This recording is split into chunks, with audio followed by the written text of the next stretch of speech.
안녕하세요. 박쌤입니다. 월가 월북 오늘도 힘차게 시작해 보도록 하겠습니다. 오늘은 이아림 크래프트 테크놀로지 홍콩 법인 과장과 함께 간밤 뉴욕 증시에 영향을 미쳤던 이슈에 대해서 이야기 나눠보겠습니다. 네, 과장님 안녕하세요. 네, 안녕하세요. 네, 미국에서 시작된 은행 위기의 공포가 스위스를 거쳐서 독일의 최대 투자은행이죠. 도이체뱅크까지 덮쳤습니다. 특별한 부실 징후가 없었던 대형 은행까지 표적이 된 건 그만큼 투자자들의 공포가 극에 달했음을 뜻하는 것 같은데요. 전반적인 시장 상황 어떻게 보십니까? 네, 은행 위기 공포가 전염병처럼 번진다라는 뜻에서 은행과 팬데믹의 합성어 뱅크데믹이라는 신조어가 등장할 정도입니다. 최근 도이치방크 주가가 출렁인 데에는 은행에 문제가 있다기보다는 오히려 투자자들의 불안 심리가 크게 작용한 것 같습니다. 도이체방크는 지난해 순수익이 50억 유로, 하나로 약 7조 원에 이르고 유동성도 풍부하다는 평가를 받아왔습니다. 하지만 크레딧 스위스가 UBS에 전격 인수되면서 크레딧 스위스의 후순위 채권이 휴지 조각이 되자 코코본드 비중이 높은 도이치방크로 불신의 무동이 튄 것입니다. 하지만 미국 주식시장은 퍼스트 시티즌스 은행의 SVB 인수 소식과 미국 정부가 예금자 보호기금 확장 방안을 검토하고 있다는 소식에 은행 리스크가 완화되면서 투심이 회복되는 양상입니다. 더불어 도이치방크의 CDS 프리미엄, 즉 신용위험에 대한 대가로 받는 보증료가 크게 하락하는 등 안정을 찾은 점도 현재 긍정적인 영향을 미치고 있습니다. SVB의 모든 예금과 대출을 인수하는 데 합의한 퍼스트 시티즌스 은행은 53% 이상 급등하였으며 퍼스트 리퍼블릭 또한 11%가량 상승하는 등 조초부터 미국 은행주 전반이 상승하는 모습을 보이고 있습니다.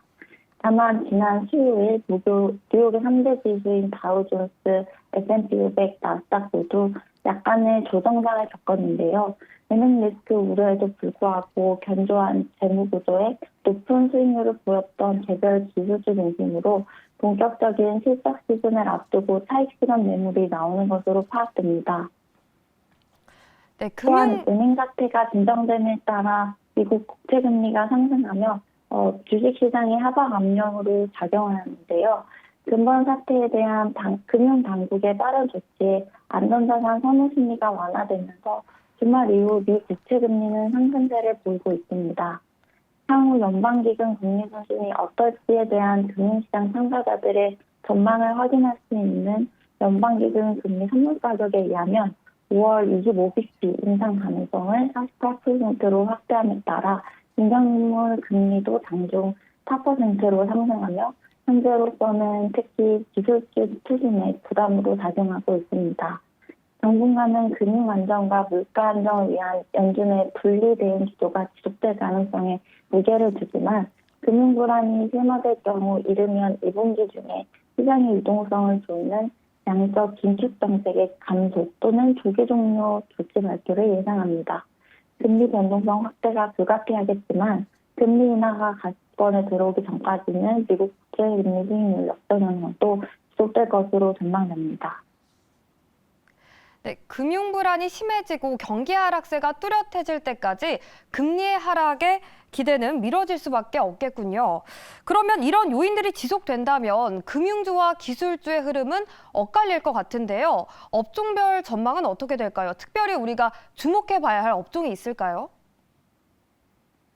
업종별로는 이번 주 에너지, 금융업종이 상승한 가운데 IT 업종에 소폭 조정이 있었습니다.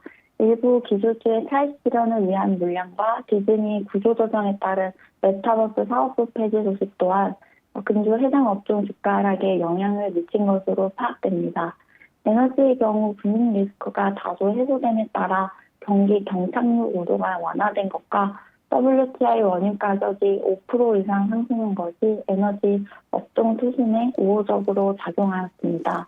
다만 작년 우수한 성과와 달리 에너지 섹터가 올해는 상대적으로 저조한 실적을 기록하고 있습니다.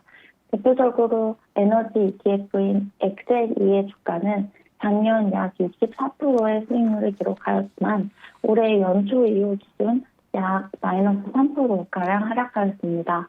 에너지 ETF 약세의 요인 중 하나는 에너지 가격 하락세에 따른 에너지 기업들의 수익 저하입니다. WTI 유가는 최근 $70 이상까지 반등했지만 연초 이후 기준으로 약 마이너스 8.2%까지 하락하였습니다.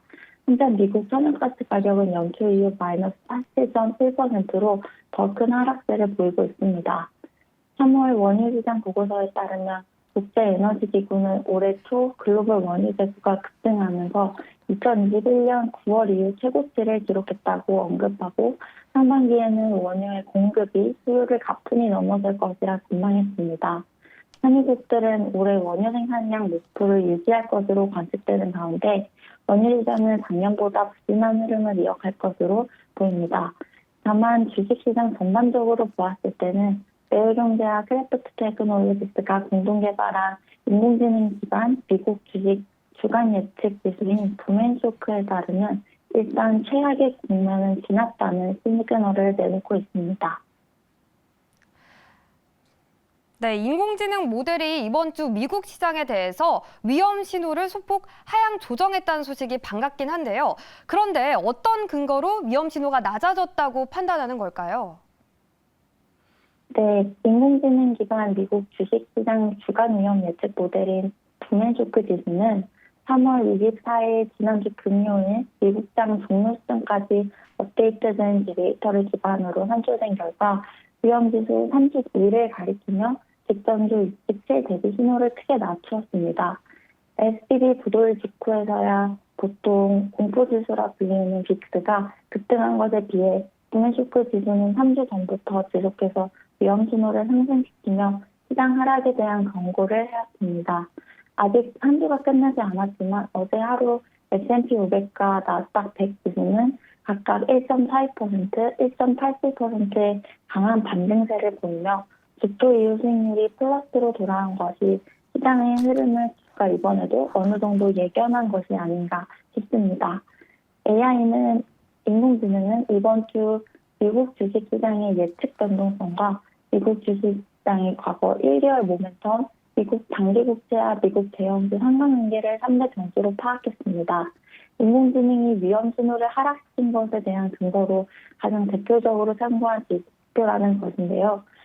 이 미국 단기국채 금리와 미국 대형주 세율의 상관관계가 신규 변수로 진입한 것이 특징적입니다. 2020년 코로나 급락 이후 주식시장 반등장에서도 단기 국채 금리는 꾸준히 하락하는 경향성을 보였던 것이 현재 시장 국면과 유사하다고 판단된 것이라 유추됩니다. 현재 미국 국채 1년물 금리는 4.1%를 기록하고 있습니다. 올해 3월 8일 5.24%의 수준과 비교하면 약 2주 사이에 1% 가까운 하락세를 보이고 있어 미국 기업 및 가계의 단기 주달 자금금리 하락에도 긍정적인 영향을 주고 있습니다. 낮아진 주달 비용은 상대적으로 더 용이한 자금 조달이나 이자 비용의 감소를 가져오기 때문에 기업의 실적 개선 또는 개인들의 가처분 소득에도 긍정적인 효과를 주게 됩니다. SVB와 뱅크대닉이 완전히 마무리되었다고 보기는 어렵지만 낮아진 채권 금리는 금융시장의 안정성을 회복하는 데 도움을 주고 있는 것 같습니다.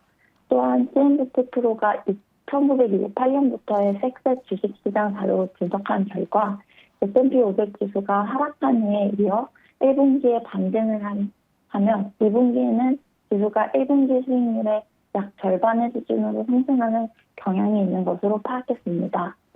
과거 실적이 반드시 미래를 예측하는 것은 아니지만 어려운 시장 가운데 희망과 같은 기술적 분석이 아닌가 싶습니다. 네, 과장님 말씀 감사합니다.